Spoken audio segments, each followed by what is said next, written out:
रहस्योद्घाटन की पुस्तक में अध्याय 8 से 11 प्रेरित जॉन ने एक दर्शन का वर्णन किया है जहां 7 स्वर्गदूत ईश्वर के सामने खड़े हैं। प्रत्येक को एक तुरही दी गई है। इन तुरहियों की ध्वनि पृथ्वी पर निर्णयों और प्रलयकारी घटनाओं की एक श्रृंखला लाती है जो मानव इतिहास में ईश्वर के प्रत्यक्ष हस्तक्षेप का संकेत देती है।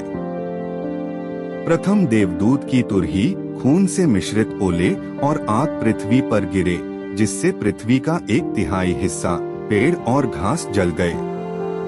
दूसरे देवदूत की तुरही एक धधकते हुए पहाड़ को समुद्र में फेंक दिया गया, जिससे समुद्र का 1/3 हिस्सा खून में बदल गया।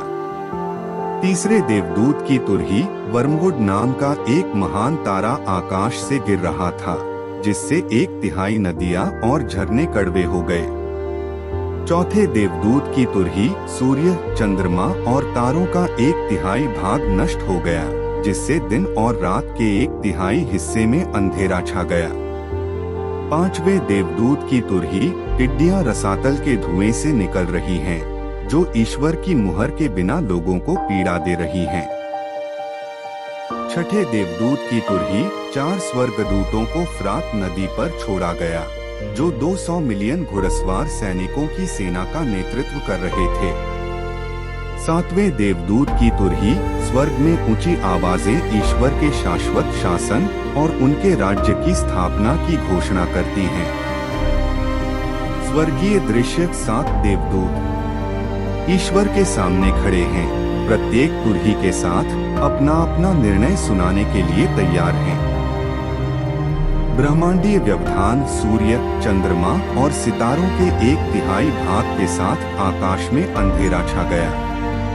अंतिम विजय स्वर्ग में आनंद के साथ ईश्वर के शाश्वत राज्य की उद्घोषणा। अंत में 7वें स्वर्गदूत ने अपनी तुरही बजाई और स्वर्ग में ऊंचे स्वरों से घोषणा की गई, दुनिया का राज्य हमारे प्रभु और उनके मसीहा का राज्य बन गया है और वह हमेशा और हमेशा के लिए शासन करेगा। यह तुरही ईश्वर की अंतिम जीत और उसके शाश्वत साम्राज्य की स्थापना का संदेश देती है।